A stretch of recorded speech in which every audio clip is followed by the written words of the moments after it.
తాతయ్య హార్మోనియం వాయిస్తూ పాటలు పాడుతూ ఉంటే క్వైర్లో హార్మోనియం వాయిస్తూ ఉండేవాడు. ఇప్పుడంతా కూడా ఎలక్ట్రానిక్ పియానోస్ వచ్చేసినాయి. కానీ ఆ రోజుల్లో హార్మోనియం తెలుసుక మీకు వెనకాల నొక్కుతూ ఉండాలి. అలా నొక్కడానికి కూడా శక్తి లేక, చేతిలో బలం లేక, ఒక 8 సంవత్సరాల పిల్లవాడు ఉంటే వాడిని పిలిచి ఇట్రారా అని చెప్పి పిలిచి, ఏంటి తాతయ్య చర్చిలో నేను హార్మోనియం వాయించాలరా, కానీ చేతిలో బలం లేదురా, నాకు పక్కన కూర్చొని హార్మోనియం వెనకాల గాలి కొట్టరా అని అంటే, సరే తాతయ్య అని చెప్పి గాలి కొట్టడానికి వచ్చాడండి. అది స్త్రీల కూడిక.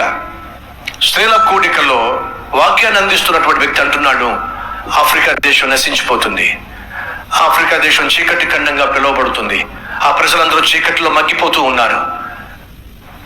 నీతి సూర్యుడైన, ప్రపంచాన్ని వెలిగించగలిగిన, లోకానికి వెలుగైన యేసుక్రీస్తును గూర్చిన సత్య సువార్త అందించడానికి మీలో ఎవరైనా ఆఫ్రికా దేశానికి వెళ్ళగలరా? తనకి తెలుసు తను మాట్లాడుతుంది స్త్రీలతో అని చెప్పి, తనకు తెలుసు భర్తను బిడ్డలను విడిచిపెట్టి స్త్రీ ఇతర దేశానికి వెళ్ళడం కుదరదని చెప్పి, కానీ లోపల పరిశుద్ధాత్ముడు ప్రేరేపిస్తున్నాడు, చెప్పో, పిలిపివో. ప్రభు, ఇక్కడ అందరూ స్త్రీలే కదా, వీళ్ళు ఎలా వాళ్ళ ఇంటిని విడిచిపెట్టేసి ఇతర దేశానికి వెళ్ళి మిషనరీగా సేవ చేయగలరు? నువ్వు పిలుపునివ్వు. అప్పుడు పిలుపునిచ్చాను. ఎవరైనా ఉన్నారా ఆఫ్రికా దేశానికి వెళ్ళడానికి? ఎవరైనా ఉన్నారా ఆఫ్రికా దేశానికి వెళ్ళి సువార్త ప్రకటించడానికి? ఉంటే చేయి చూపిస్తారా?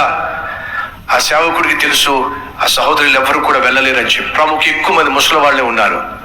ఎవరైనా వెళ్ళగలరా అని అంటూ ఉంటే ఎవ్వరూ చెయ్యత్తలా. కానీ హార్మోనియం వెనకాల ఉండి గాలి కొట్టడానికి వచ్చాడు చూసారు కుర్రవాడు, 8 సంవత్సరాల పిల్లోడు. ఆ పిల్లవాడు చెయ్యెత్తాడు, నేను వెళ్తాను అని చెప్పి. ఆ సేవకుడికి అర్థమైంది ఏమిటంటే, పాప ఈ బచ్చగాడికి అర్థం కాల.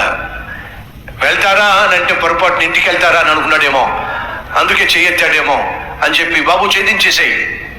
మళ్ళీ అడుగుతున్నాడు, ఎవరైనా ఉన్నారా ఈ దేవుని పిలుపును అందుకొని ఆఫ్రికా దేశానికి వెళ్ళి సువార్తను అందించడానికి? ఎవరైనా ఉన్నారా? దేవుడు పిలుస్తున్నాడు అని అంటే మరలా చిన్నవాడు చేయెత్తాడు. ఆ సేవకుడికి అర్థం కాల ఎందుకు చిన్నవాడు చేయెత్తుతున్నాడు. కానీ ఆ చిన్నవాడు ఆ రోజు గ్రహించాడు, దేవుడు నాతో మాట్లాడుతున్నాడు అని చెప్పి. ఆ చిన్నవాడు గ్రహించాడు, దేవుడు ఈరోజు నన్ను పిలుస్తున్నాడు అని చెప్పి. ఆ చిన్నవాడే ఆఫ్రికా దేశాన్ని వెలిగించిన డేవిడ్ లివింగ్స్టన్ అండి.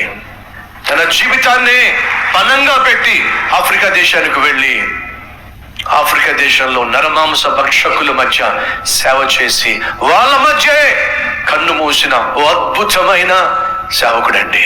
చీకటి ఖండంగా పిలువబడిన ఆ ఆఫ్రికా ఖండం ఈరోజు సుమారు 60% క్రీస్తును ఆరాధిస్తున్న ఖండముగా వర్ధిల్లుతూ ఉంది.